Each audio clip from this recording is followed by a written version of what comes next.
جو دین میں عقل کو دخل دیتا ہے وہ سلفی نہیں ہو سکتا. کیا ہو سکتا ہے؟ خلفی ہو سکتا ہے، اہل الرائے ہو سکتا ہے، عقل کے گھوڑے دوڑانے والا ہو سکتا ہے. ٹھیک ہے، عقل کی حیثیت ہے، اللہ تعالیٰ نے خود کہا ہے افلا یتدبرون القرآن ام علی قلوب اقفالها. تم قرآن میں تدبر کیوں نہیں کرتے؟ تفکر کا لفظ آیا، تدبر کا لفظ آیا.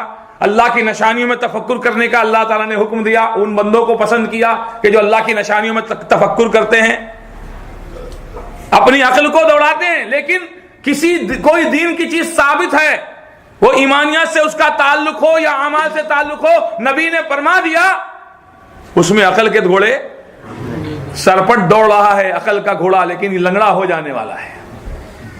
دین کے معاملے میں عقل کا گھوڑا کتنا بھی تیز دوڑے، ہاں وہ لنگڑا ہی ہوگا.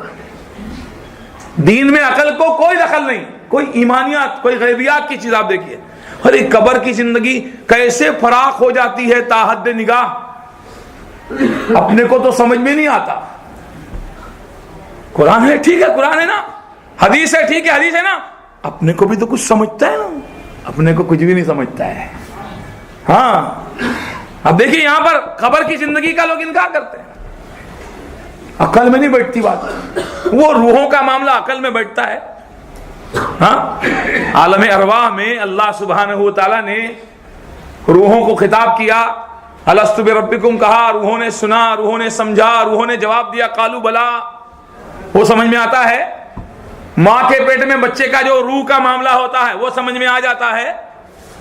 ہاں یہ نئے نئے ماڈرنسٹ جو ہوتے ہیں، ماڈرنسٹ نیو ریسرچز، ہاں یہ نیو ریسرچز جو ہے جدید فہم اور دین میں عقل کو داخل کرنا، یہ آدمی کو یہ سلفیت سے ہٹا دیتا ہے. صحابہ نے کبھی بھی اپنی عقل، علی رضی اللہ عنہ کا قول یاد کیجیے، اگر دین میں عقل کو دخل ہوتا تو موزے کے نیچے مسا کیا جاتا. بولتے نہیں آپ لوگ، پتہ نہیں موزے کے مسا نہیں کرتے آپ لوگ؟ موزے کے اوپر مسا کرتے نا، تو پھر بولو نا بھائی. اگر دین میں عقل کی کوئی حیثیت ہوتی ہے، یعنی عقل کو دخل دیا جاتا، عقل پر معاملہ ہوتا، تو موزے کے نیچے مسا کیا جاتا. جبکہ کہاں کیا جاتا ہے؟ بتائیے، اس کو لاجیکلی پروو کر سکتے ہیں آپ؟ کچھ لوگ کھڑے ہوتے ہیں، you have to prove every thing by logic, prove this by logic.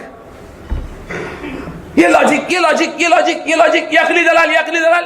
ارے ہر چیز کو عقلی دلال سے، اور اتنے پابند ہو گئے عقلی دلال اور لاجک کے کہ پھر کوئی چیز ان کی لاجک پہ نہیں بیٹھتی تو اس کا انکار. ہاری سمجھ میں؟ ہم نان مسلم کو کیسے سمجھائیں گے؟ اس لیے یہ حدیث صحیح نہیں ہو سکتی، ہماری کھوپڑی میں نہیں بیٹھتی. تیری کھوپڑی کی حیثیت کیا ہے میرے چاند؟ ہاں عقل پر معاملہ ہے تو کس کی عقل؟ بڑے مولانا کی عقل کہ ان سے چھوٹے مولانا کی عقل کہ ان سے چھوٹے مولانا کی عقل؟ کس کی عقل پر ڈیپینڈ ہو جاؤ گے؟ ایک گھر کے اندر ابا کی عقل کہ ابا کے بیٹے کی عقل کہ حضرت کی بہو کی عقل، کس کے اوپر ڈیپینڈ ہو جاؤ؟ عقلیں بھی تو الگ الگ ہیں کہ سب کی عقل ایک ہے؟ ہاں سب کی عقلیں الگ الگ ہیں. عقل پر ڈیپینڈ ہو جائے، یہ مولانا کی عقل پہ ڈیپینڈ ہو جاتے ہیں، اس کے بعد دوسرے مولانا ہے، وہ ان کی عقل الگ ہے. اس لیے دین کی جو، یعنی دین میں عقل کو لگانا ہے، لیکن ایسے نہیں کہ جو چیز ثابت ہے، غیب ہے، ایمانیات ہے. آپ بہت ساری چیزوں کو عقل پہ نہیں پرکھ سکتے. اس لیے جادو ہے، ثابت کرو لاجک سے، نہیں ثابت کرو. جنات ہے، جنات کا انسان کے جسم میں داخل ہونا ہے، ثابت کرو اس کو لاجک سے. جو چیز ثابت نہیں کر سک رہا ہے اس کو بس انکار کر دے رہا ہے. اور سائنس کی کیا حیثیت ہے؟ سائنس جو ہے کتاب و سنت سے ٹکرا رہی ہے. اگر کوئی سائنس کی بات تو کتاب و سنت کو لیا جائے گا، سائنس کو نہیں لیا جائے گا. اور ایک مسلمان کو ضرورت ہی نہیں ہے کسی چیز کی. تو یہ تین چیزیں یاد رکھیے کہ قرآن و سنت کو منہج سلف کی، صحابہ کے منہج کی روشنی میں سمجھنا، صحیح حدیث کو لینا، ضعیف حدیث کو، موضوع حدیث کو چھوڑ دینا، اور دین میں عقل کو داخل نہیں کرنا، عقل کو دخل نہیں دینا. ہاں جو چیز غیبیات ہیں، جو چیز ثابت ہیں، ان تمام کو بغیر کسی موشگافی کے مان لیں. ٹھیک ہے، اس طرح ہمارا منہج سلفی ہو سکتا ہے.